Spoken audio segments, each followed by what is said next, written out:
Le crapaud, un conte de Hans Christian Andersen, lecture par Christophe Tabar.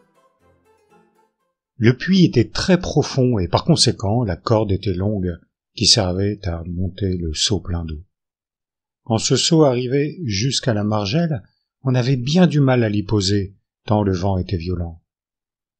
Jamais le soleil ne descendait assez bas dans ce puits pour se mirer dans l'eau, mais aussi loin qu'atteignaient ses rayons, les pierres étaient couvertes d'une maigre verdure. Une famille de crapauds vivait dans le puits.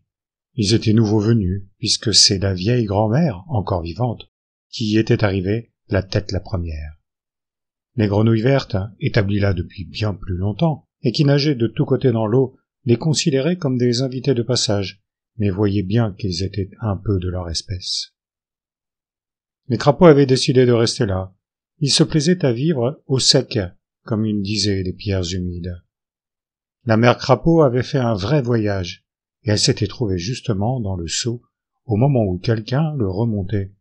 Mais la subite lumière du jour l'éblouit. Elle tomba du seau, droit dans l'eau, avec un plouf si terrifiant qu'elle dut rester 3 jours couchée et les reins presque brisés. C'est ainsi qu'elle était arrivée là. Elle ne pouvait raconter grand-chose sur le monde extérieur, mais elle savait, et elle le fit savoir à tous, que le puits n'était pas le monde entier. Mère Crapaude aurait pu raconter davantage, mais si les grenouilles la questionnaient, elle ne répondait jamais, alors elle ne questionnait plus. « Comme elle est grosse et horrible, laide et répugnante, disaient les jeunes grenouilles vertes, et ses petits deviendront exactement comme elle. »« C'est possible, répondait la mère Crapaude, mais l'un d'eux a une pierre précieuse dans la tête, ou bien je l'ai moi-même. » Les grenouilles vertes écoutaient ce propos, les yeux ronds de surprise, mais comme elles ne désiraient pas en savoir davantage, elles tournèrent le dos à la vieille et plongèrent jusqu'au fond de l'eau. Les jeunes crapauds, au contraire, allongeaient leurs pattes de derrière par pure fierté, chacun d'eux croyant avoir la pierre précieuse. Ils tenaient la tête raide et parfaitement immobile. Ils finirent cependant par se demander de qui ils devaient être fiers et ce que c'était au juste qu'une pierre précieuse. « C'est un bijou, répondit la mère Crapaude, si beau et si précieux que je ne peux même pas le décrire. On le porte pour son propre plaisir et les autres vous l'envient. Mais ne me demandez plus rien, je ne répondrai pas. Je suis sûr que ce n'est pas moi qui ai ce bijou, dit le plus petit crapaud, qui était aussi laid que possible. Pourquoi, parmi tous, aurais-je quelque chose d'aussi splendide? Et si cela devait déplaire aux autres, je n'en aurais aucun plaisir.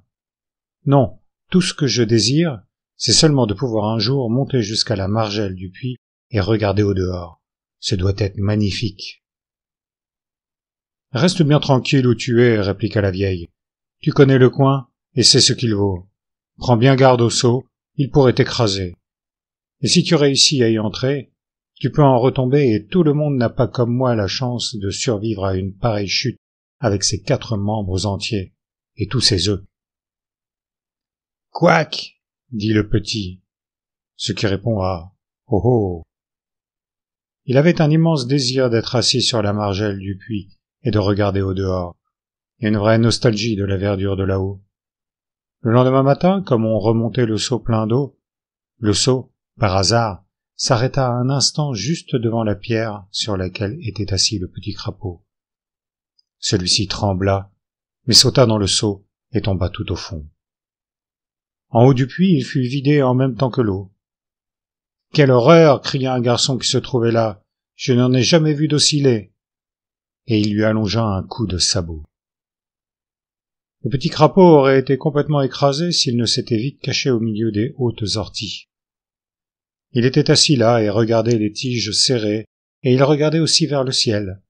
Le soleil brillait sur les feuilles transparentes. Il avait l'impression que nous éprouvons, nous autres hommes, en pénétrant dans une grande forêt où le soleil luit entre les branches et les feuilles des arbres. « C'est bien mieux ici que dans le puits, » dit le petit crapaud. « J'aimerais y rester toute ma vie. » Il resta là 1 heure, et même 2. « Je me demande ce qu'il peut y avoir dehors, pensa-t-il. Puisque je suis venu jusqu'ici, il faut que je continue. » Il sautilla aussi vite qu'il le put et arriva sur une route où le soleil brillait, mais où la poussière tomba épaisse sur son dos, tandis qu'il traversait la route. « Je suis vraiment au sec ici, peut-être un peu trop, j'ai des démangeaisons. » Il sauta jusqu'au fossé où poussaient des myosotis et des spirées, et que bordait une haie de sureaux et d'aubépines, le long de laquelle grimpaient des liserons blancs. Que de couleurs de tous côtés! Un papillon vint à passer. Le crapaud le prit pour une fleur qui s'était détachée pour voir le monde. Cela lui parut tout naturel. Si je pouvais seulement m'envoler comme lui, pensa le petit crapaud. Couac, ce serait merveilleux. Il demeura 8 jours et 8 nuits dans le fossé où il ne manquait certes pas de nourriture. Au 9e jour, il se dit « Il faut vraiment que je continue. Mais que pourrais-je trouver de mieux qu'ici? Peut-être un autre petit crapaud ou quelques grenouilles vertes ?» La nuit précédente, il avait entendu dans l'air des bruits semblant indiquer qu'il y avait quelques cousins dans le voisinage. Que c'est bon de vivre, de sortir du puits et se reposer dans le fossé humide. Mais il faut continuer, essayer de trouver un petit crapaud ou quelques grenouilles. Il me manque. C'est donc que la nature ne suffit pas. Il traversa un champ et arriva à une mare entourée de joncs. Il regarda les joncs avec intérêt et s'aperçut qu'il y avait là des grenouilles. « C'est peut-être trop mouillé pour vous, lui dirent-elles. Êtes-vous un mâle ou une femelle? Qu'importe, vous êtes en tout cas le bienvenu. » Cette nuit-là, le petit crapaud fut invité à un concert familial. Grand enthousiasme et voix faible. On ne servit rien à manger, mais à boire à profusion. Tous les temps, si l'on voulait, ou pouvait. Maintenant allons plus loin, se dit le petit crapaud. Quelque chose le poussait à chercher toujours mieux. Il vit les étoiles, grandes et brillantes. Il vit la lune. Il vit le soleil se lever et monter de plus en plus haut dans le ciel. Je suis toujours dans un puits, plus grand peut-être, mais puits tout de même. Il faut monter plus haut. Je suis inquiet et sens une étrange nostalgie. Quand il y eut pleine lune, la pauvre petite bête se dit « C'est peut-être un saut que l'on descend et où je dois sauter pour arriver ensuite plus haut. Ou, peut-être, le soleil est-il un immense saut, combien grand et lumineux. Nous pourrions tous y trouver place. Il me faut en attendre l'occasion. Comme ma tête me semble claire et brillante, je ne crois pas qu'un bijou puisse briller davantage. La pierre précieuse, je ne l'ai sûrement pas, et je ne pleure pas pour cela, non. Allons plus haut, toujours plus près de cette lumière étincelante où tout est joie.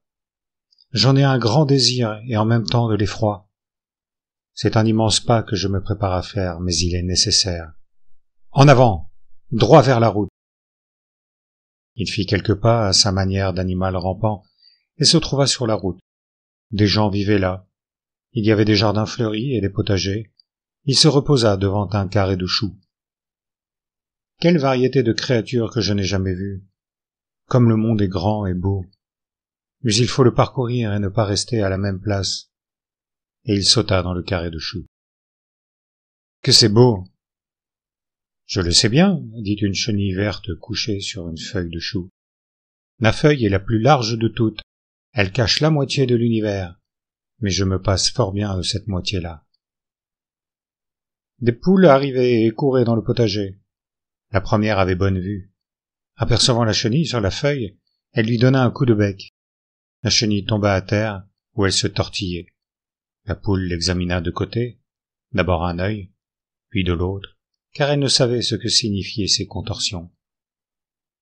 Il n'arrivera rien de bon, se dit la poule en se préparant à lui donner un autre coup de bec. Le petit crapaud en fut si effrayé qu'il rampa droit devant elle. « Ah, il est accompagné, se dit la poule. Quelle horrible créature rampante !»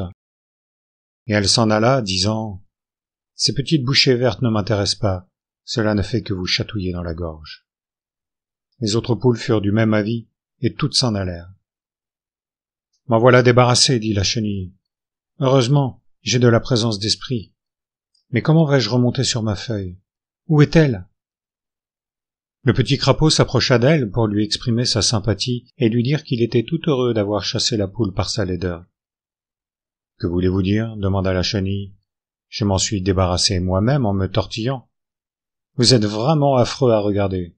Et, en tout cas, j'ai le droit de rester à ma place. Je sens déjà l'odeur du chou.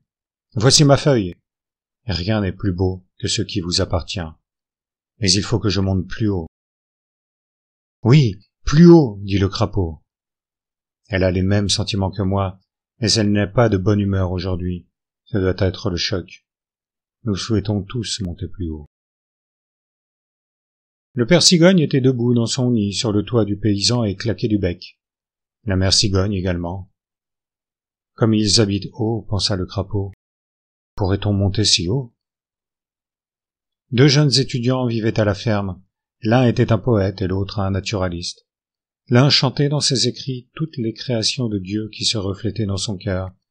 L'autre s'emparait du fait lui-même et l'examinait comme une vaste opération mathématique. Il soustrayait, multipliait, désirant connaître à fond les problèmes et en parler avec sa raison et son enthousiasme. Tous deux étaient d'un bon naturel et très gais. « Regarde, voilà un beau spécimen de crapaud là-bas, » disait le naturaliste. « Je veux le mettre dans l'alcool. »« Oh, mais tu en as déjà deux, » répliquait le poète. « Laisse-le jouir de la vie. »« Mais il est si joliment laid, » dit l'autre. « Évidemment, si nous pouvions trouver la pierre philosophale dans sa tête, je vous aiderais volontiers à le disséquer. »« La pierre philosophale » répliqua son ami. « Tu t'y connais donc en histoire naturelle ? Mais ne trouves-tu pas que c'est très beau, cette croyance populaire qui veut que le crapaud, le plus laid des animaux, possède souvent dans sa tête le plus précieux des joyaux? C'est tout ce qu'entendit le crapaud, et il n'en avait compris que la moitié. Les deux amis s'éloignèrent, et il échappa au bocal d'alcool. Eux aussi parlaient de pierres précieuses, que je suis content de ne pas l'avoir, sans quoi quelque chose de très désagréable aurait pu m'arriver. Le jacassement du père Cigogne se fit entendre sur le toit de la ferme. Il faisait une conférence à sa famille et lançait de mauvais regards aux deux jeunes gens. Les hommes sont les animaux les plus infatués d'eux-mêmes. Écoutez leurs jacassements précipités, et ils ne savent même pas les articuler convenablement. Ils sont si fiers de leur don de parole, de leur langage. Et quel étrange langage!